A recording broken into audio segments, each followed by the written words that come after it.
Let's start our last session of this conference. I would like to invite Dr. Rasuolė Lukošė from the Center for Physical Sciences and Technology to present her invited talk. Rasuolė, maybe 10 or 12 years ago, graduated Vilnius University and moved to Germany. She continued her scientific work at the Institute of Crystal Growth.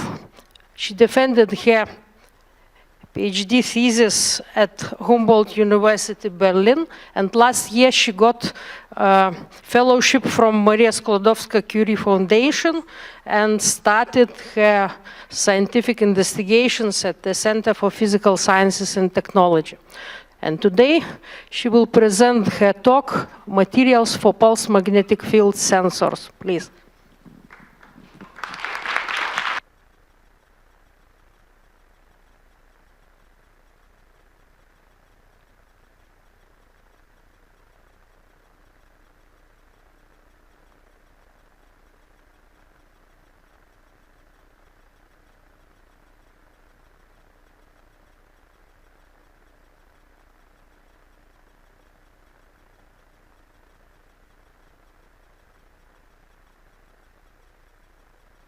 Good afternoon once again, everybody. So thank you once again for coming and for the organizers for invitation. It's a great honor.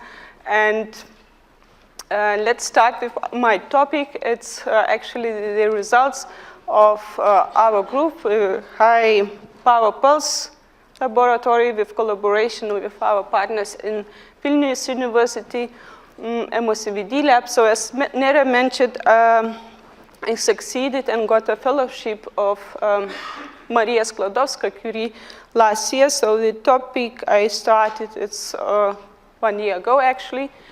And I'm very happy to make my research, actually, in, sorry, wrong button. Sorry, okay. In High Power Pulse Laboratory. So, what I'm going to speak today is actually some kind of sensor. So you heard already this week about the sensors for the medical actually applications based on the silicon technology. And you can see here the different sensors which are surrounding us in our daily life. So it's also the remote control of our TVs and so on. It's based on the ER sensors, temperature sensors in our ovens or the refrigerators and so on and so on. It's clear gas, smoke sensors. And here's an example of the smartphone, just you get the image, how many sensors it's placed in our smartphones. So actually the point is topic is the magnetic field sensors. To me, more precisely, I will speak today about the magnetoresistive sensors. So before I start introduction and describing the properties of the sensors, I want to introduce you to the magnetic fields which are surrounding us in our daily life, how strong they are. So as you can see, it varies a lot. The magnetic field of our Earth is very, very small in comparison with other things. So medical MRI, for the medical MRI, we need actually the magnetic fields up to 3 Tesla. But today I will speak about much more larger magnetic fields, so-called the pulse magnetic fields. And here's the example of such so-called resistive magnet. This one was built in France, in Toulouse, actually. And they managed to reach 19.8 Tesla magnetic field. That's actually the second place in the world. The record for the highest magnetic field belongs to the United States, the National Laboratory in Los Alamos. So actually the principle how this magnet is working is that you have coil wire, which you can place several layers of the wires, and you let the current through it, and the magnetic field is created in such a manner. In such a way, you can get very high magnetic fields, but for very short time, because otherwise you will destroy your magnet. So I'm showing the same kind of magnet, resistive magnet. It's in Dresden.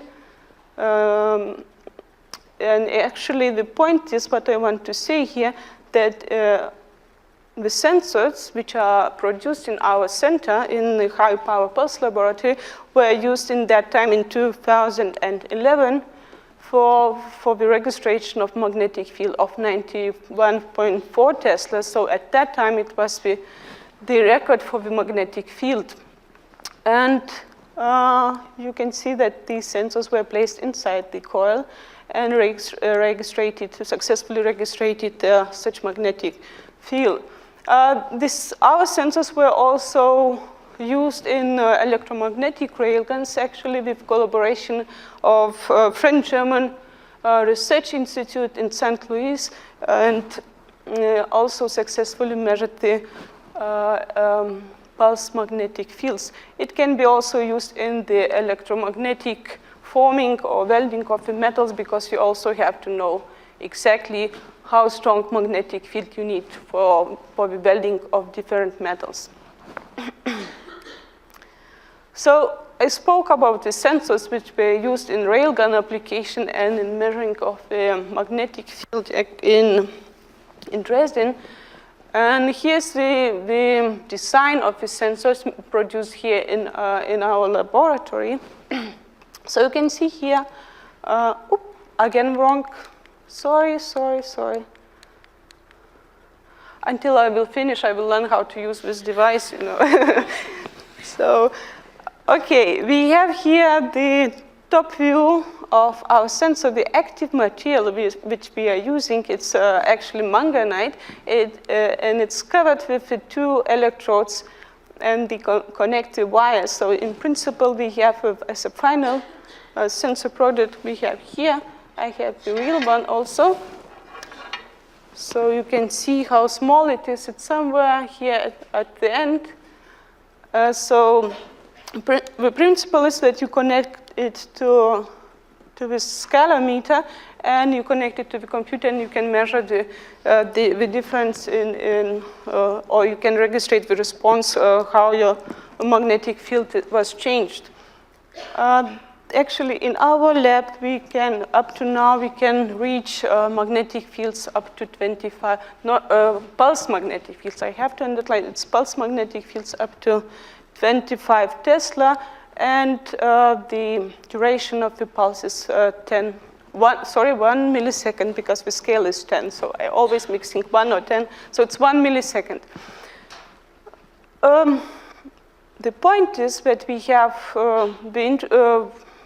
the main parameters that we have to register or to see how we register the change of magnetic field, or how our material is actually ferromagnetic, which has so-called magnetoresistance. So it's a resistivity change, a huge resistivity change in the magnetic field. So all the properties has to be selected carefully in order that you can use your material for sensor application. So as I mentioned just a few seconds ago, the material we use is it's so-called lanthanum strontium manganite here, and it exhibits such a so-called colossal magnetoresistant effect. So the drastic change of resistivity in the magnetic field. So you see, if we apply the magnetic field, the resistivity changes drastically, and this is the formula for the magnetoresistance. So it's drastic drop of resistivity in magnetic field. The manganites actually are very unique materials, because it's actually they behave like metals, and they are ferromagnetic materials. So if you apply the magnetic field after certain temperature, they the magnetic domains orientates in the direction of the magnetic field. And one of the reasons why we have such effect, it's a transport of the electron from one manganese to another one, therefore we need to have the mixed valence in order to induce the ferromagneticity in our system. One has to be actually careful because we have always competing here of ferromagnetism and antiferromagnetism because it's competing two effects, double exchange or super exchange phenomena. One has to be also careful because if we have something like this, if we have a structure, we have also a lot of neighbors in the structure. So the crystal field also influences the neighborhood, influences how the lattice is distorted. So it's so-called Jahn-Teller effect, which expands your octaedra, which is actually the main reason for ferromagneticity in the manganites. So, introduce shortly the sensors and how strong the magnetic fields we are measuring and so on. But the main question is, what's the next? You could say, okay, we have sensors, and what else you want, actually? The point is, if you have computer, you want always that it works faster, or it's not so heavy, and so on. So it's with the sensors as well. We want to increase the sensitivity that they are sensing the smaller deviation of the magnetic field. And there are several ways how we can do, and the one way is to change or to tune the properties of our manganites we are using for the sensor application. I will tell you only some ways. For some possibilities, it's even more complicated or more parameters influences the properties of the manganites. So one way is to change, is to choose the right method, the growth method. So in our case, the CVD method, it's also enable us to make easier the chemical doping. And with chemical doping, we actually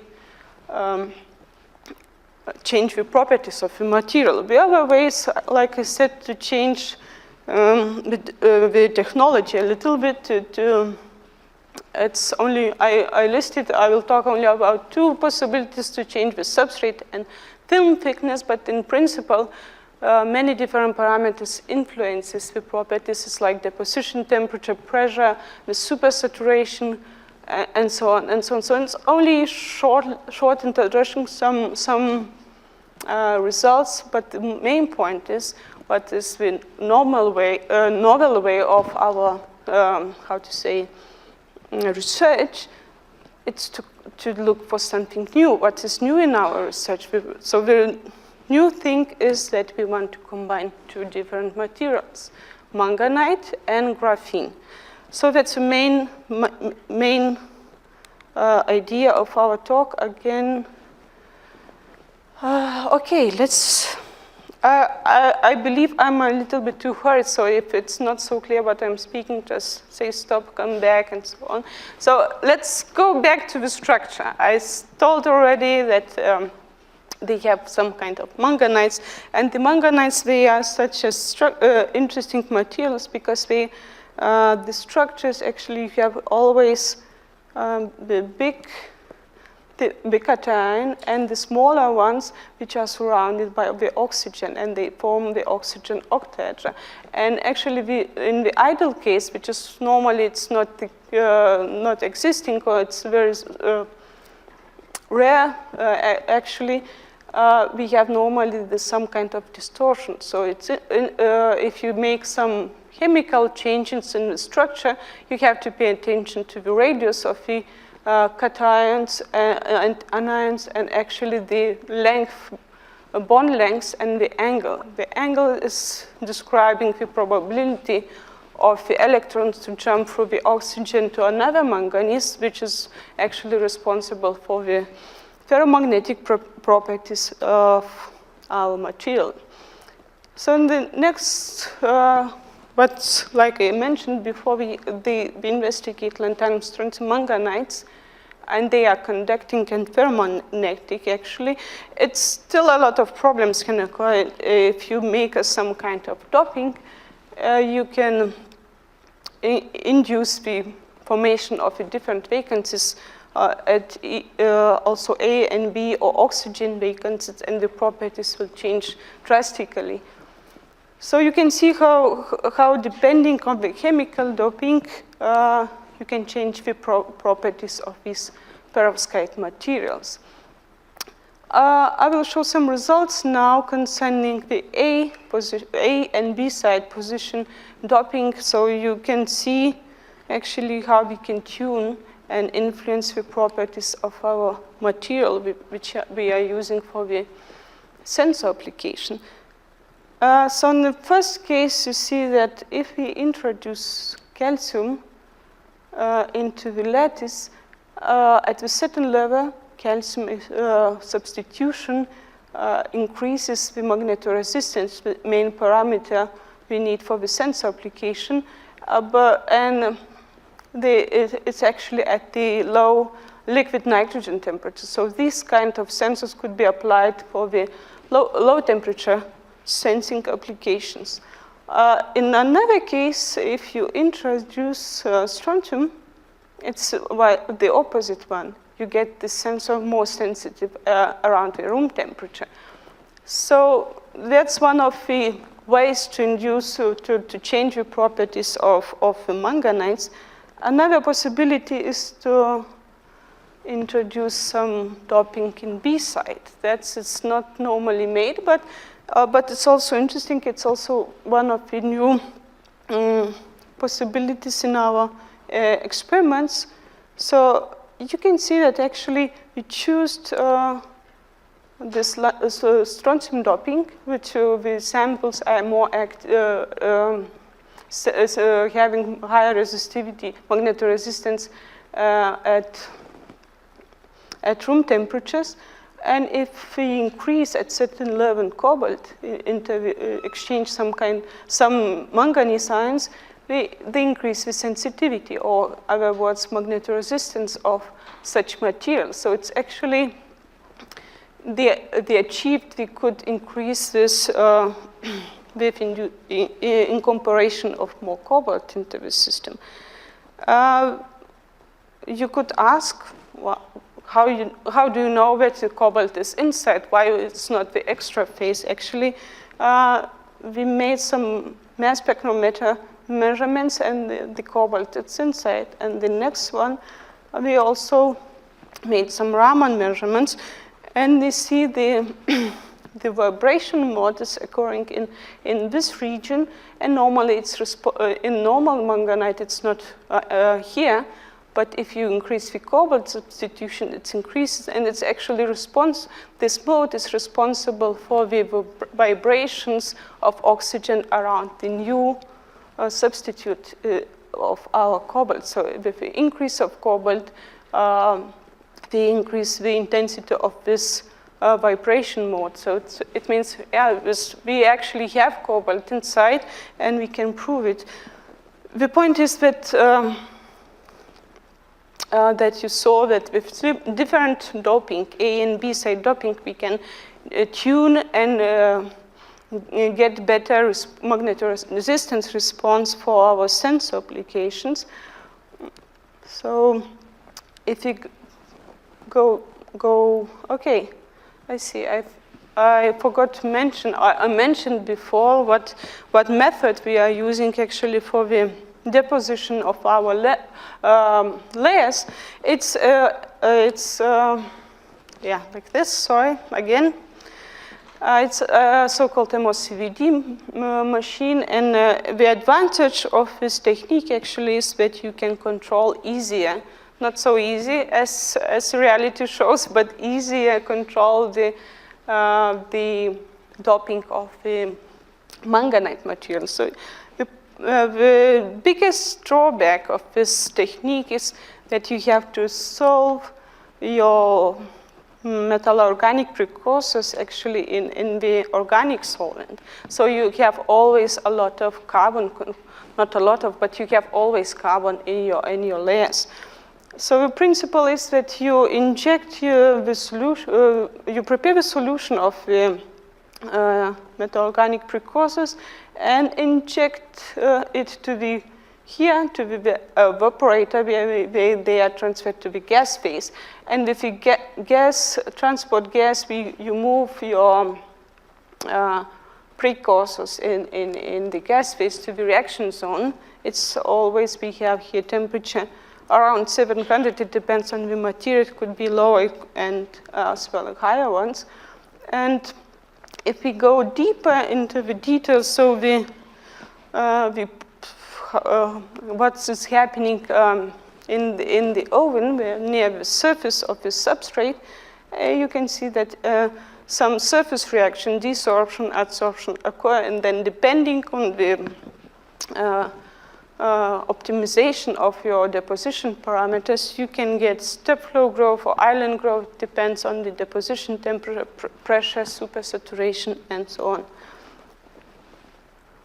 Okay, let's go back to the main question of this talk. So I have showed that we can change the structure and properties itself by changing the chemical doping. Another way is to change the substrate or to vary the thickness of the layers.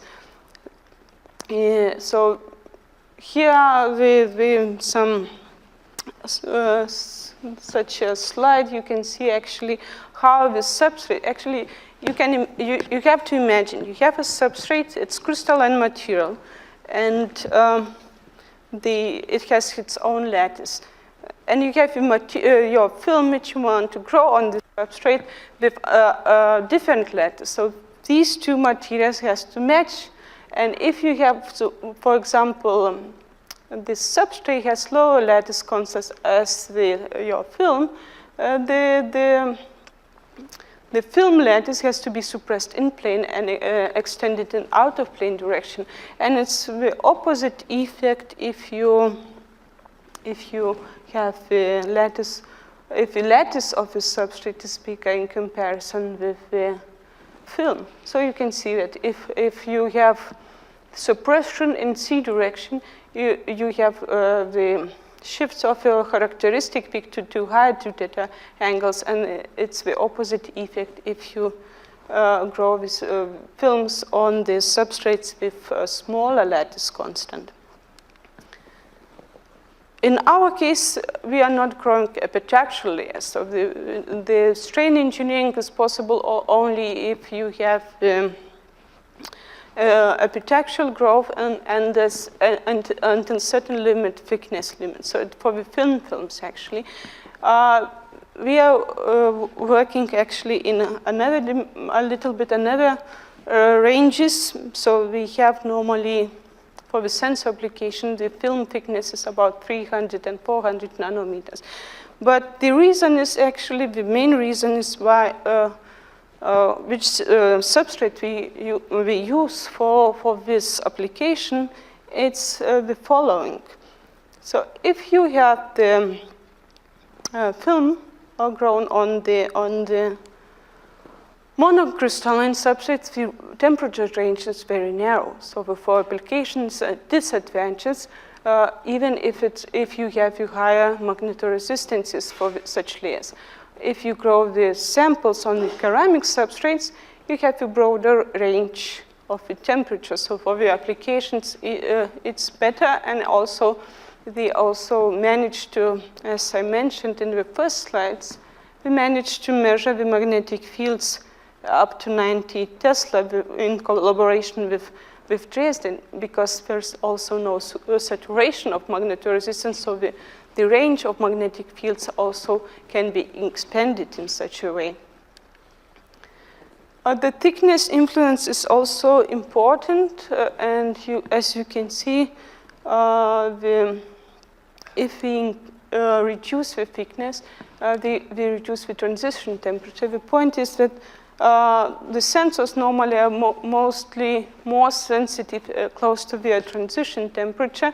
So if you see here, like I mentioned before, for the sensor application, we need a little bit thicker films. If we use these sensors low magnetic fields. Another problem which we have noticed that if we reduce the thickness of the films, we have also non-stoichiometry in the film. So it also changes the properties, and still a lot of questions has to be answered why it is like this, and how the magnetoresistance is influenced and so on. So it's always you have to keep in mind that the stoichiometry effect is very important for the properties of the layers. Another parameter which is very important for the applications is also magnetoresistance anisotropy, and actually it is the way you can imagine if you have your sample or substrate. If you apply a magnetic field perpendicular, you get one kind of magnetoresistance as response, and if it's parallel, it's another one. So in principle, for the applications, you have to keep this parameter as low as possible, because then the response of the magnetic field will be not really correct. So it depends on the direction of the magnetic field. Actually, it's known from the literature that the in-plane magnetoresistance anisotropy is also possible if for the architectural growth, if you apply the magnetic field across in the direction of the steps, or in this direction, you get then not only magnetoresistance difference, not only then you apply the perpendicular and in-plane, but you get in the in-plane differences of magnetoresistance. So as you can see, the top problems, so I showed how it's to tune the structural properties, the structural engineering, which are very influencing the properties. But the main thing what I wanted to show you today, and the main aim of our research is now how to combine two different materials in order to increase, or if it makes sense to do like this, if we will win some higher resistivities, magnetoresistance and so on, does it make sense at all? So we combine the manganese and graphene, so it's very first results actually. It's still at all the question has to be answered, or the technology has to be improved as well. So you heard already this week about graphene, some properties about the graphene, or mapping of the graphene with to see how homogeneous it is, and so on. So it's very unique material, actually. It has different properties. It's transparent, very strong, heat conductive, and strong, and actually very light. And it's also very thin. So the problem is the scientists are working now how to apply the graphene for different applications. It's not always straightforward, actually. One of the ideas was to use graphene for the transistors, and actually, it's not how I said, it's not straightforward, because people now are trying to control the defects in the graphene to organize everything like this, to open the band gap in the graphene in such a way that would be suitable for the transistor applications. They can be also used for the touch screens, because it's transparent and conductive, for the cars and planes production, because it's very light and very strong. For another possibility another way to apply, it's also to use graphene for the for the drug delivery or cancer treatment, but it has to be made some clinical research if graphene is also toxic or not to us. So if we go back to the topic what I started today, the materials for the magnetic field sensor applications, you can see what the idea is to combine two different materials. It's actually, you can imagine that we have graphene. It's like a one one sheet or paper sheet, but it's much, much more thinner. Or like here, we have 6 carbon atoms connected to each other. In graphene, we have sp2 hybridization, so the one electron is actually, it's moving freely. If it's no defects, it's moving freely through p orbitals. And if we have three-dimensional material, it's not correct one, sorry, but it's you can imagine that it's three-dimensional. So how we combine them and what is the effect to the magnetoresistance, which is very important for us, we will try to see now. The point is, what is the reason and how we get the magnetoresistance in the graphene. So actually, the idea is that if you apply the magnetic field to your plate or to your sample with graphene, the charge carriers actually are moving because of the magnetic field's force, are shifting to or tending to bend. They are bending. Actually, they are bending, and it depends a lot on the geometry of the sample you have. So if you have very long sample, the resistivity change is very small. So as far as you reduce the length, you can increase the resistivity, and in the ideal case, then the electrons are going the longer way, and they meet more enemies on their way, actually, so you can win the highest resistivity change in your system. So that's one reason of magnetoresistance in graphene, and the other is the unique properties of the graphene, actually. So let's take a look a little bit what others are reporting, and you can see that the increase of the graphene layers, if you put them on the top of each other, you can increase the magnetoresistance up to a certain level. It's actually in this low magnetic fields. For the double layer graphene, we see that they made also dependence on the temperature, and you see that at room temperature, it's here at about 15 Tesla, they reach about 70% of magnetoresistance. One should take care because it's for double layered. It will be important when I will show you some other results. And here it's a little bit confusing because the temperature dependence is vice versa. But what I wanted to show here that if you put some disorder into the graphene, you can change the properties of the graphene as well. So you can change the magnetoresistance from the positive to the negative one. And that's the way the scientists are working now with the graphene for if they want to use graphene in semiconductor applications, they want to control this step so to open the band gap in the graphene until a certain level. So since the discovery of the graphene in 2004, there was different ways developed to produce the graphene. So for now, it's actually graphene can be grown on the metals like copper and nickel with a CVD technique, like here. The problem is that the graphene can be not grown on silicon with silicon oxide. So in principle, if you want to get graphene on another type of substrate, you have to transfer it.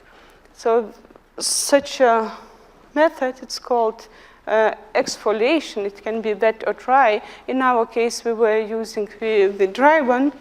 So the idea is like this. You put your sample, which is grown with CVD, on the copper foil. You put your sample onto the surface of some etching solution. After a certain time, depending on the concentration of the solution, the copper is removed. So you have floating graphene with the polymer on the top. the question is why you need the polymer, so to protect the graphene from the pre-reactions. And another one, if you have no polymer, you cannot see the graphene. It's very, very thin, so it's also transparent. So you have to be really careful also if you have polymer on the top to look on your plate where it is and to catch it. So afterwards, you take your sample, your target substrate, go into the solution. Actually, you have to rinse before with water, and you catch your graphene, and you have it on your target substrate. So another problem is with the graphene, it can have a lot of defects. It doesn't matter if you make an exfoliation or you grow graphene on the copper, because of lattice mismatches, you get so-called wrinkles.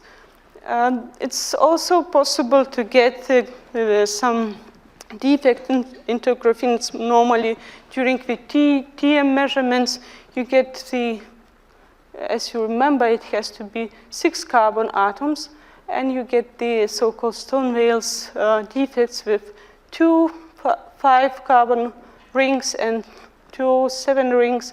So you can get the vacancies, devacancies, and these sites are very reactive, actually. So it's, some impurities can be attracted in these positions. So all this stuff, all the defects, also changes the conductivity and other parameters of the graphene. So the unique properties then are disturbed. Another point is that you can also get still some practice need for that.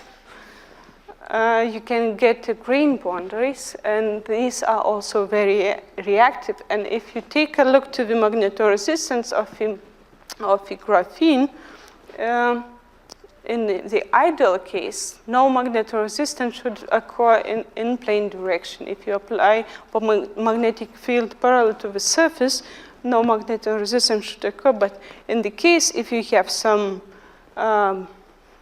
grain boundaries or domains where you don't have any more single layer graphene, you have several layers, you can get also magnetoresistance in plane. So all these defects has to be taken into account when you are thinking or trying to make some practical applications of your system.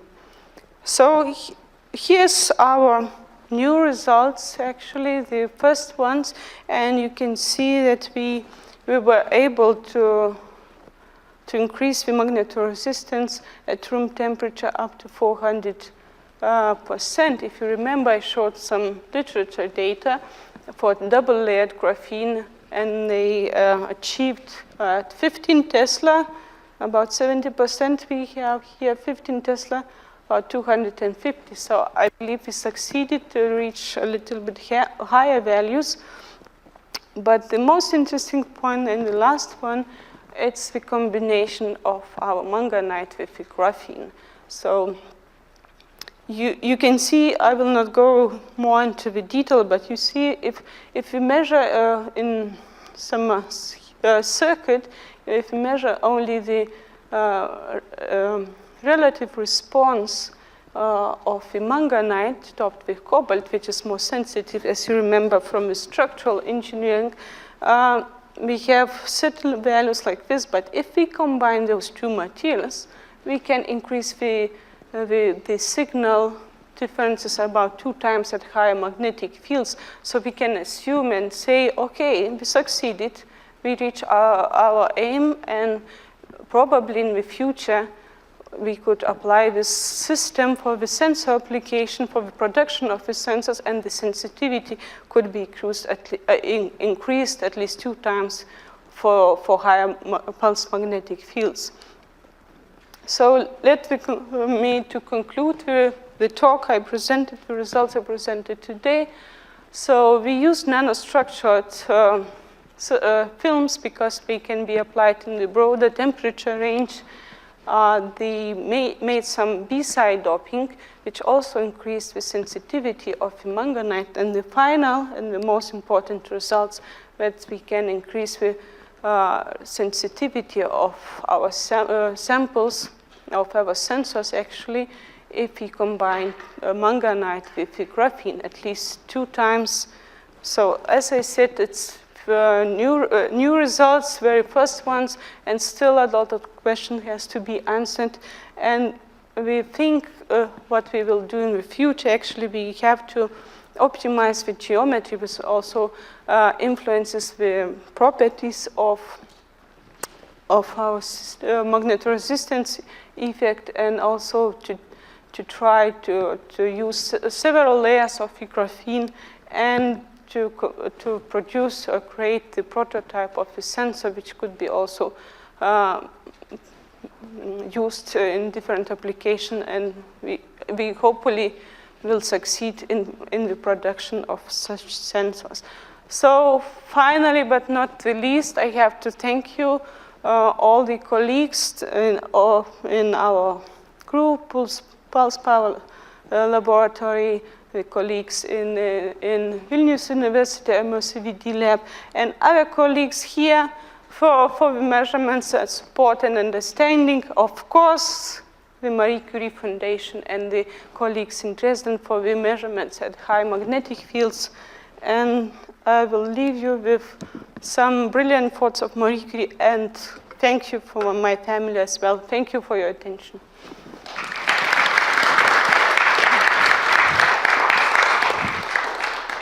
Thank you very much for so interesting talk. So now the session is open for the questions. Please ask.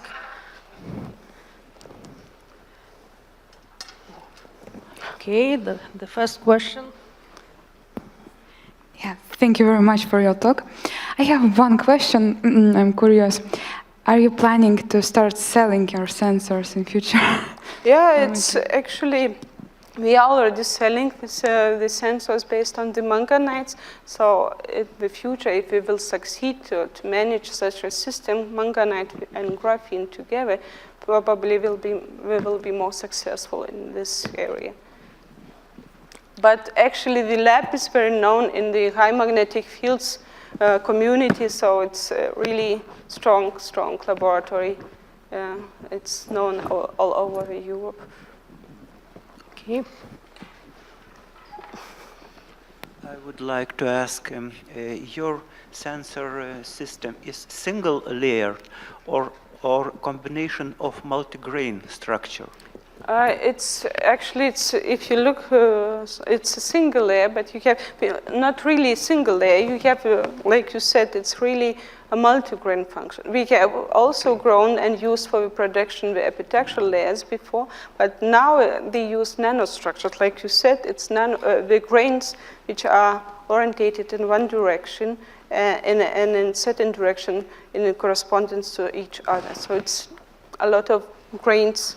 Do you think that some effects are sank in the interface between grains or percorrelation effects? Yeah, we also have grain boundaries in between, and they actually, this is one of the reasons why we have a little bit lower magnetoresistance for the polycrystalline samples in comparison with epitaxial ones, because the adjustment of the magnetic domains is a little bit distorted. So you have either to get a higher magnetic field in order to align them.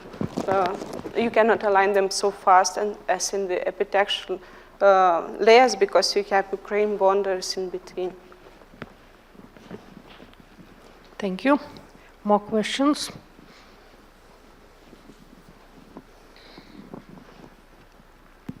Have you tried doping B-side with different materials than cobalt? And if so, what were the results?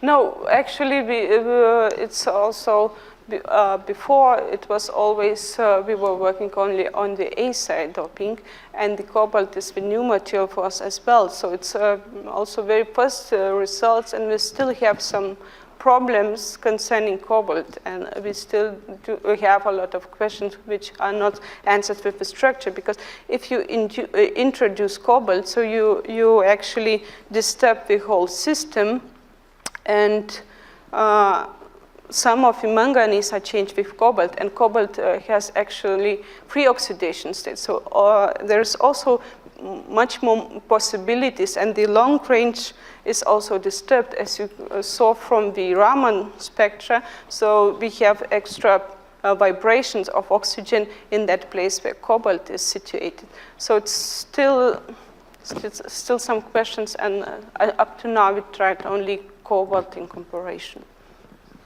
Thank you. More questions? Okay, please be more active. Don't leave your questions for the party. The party is for the other reasons.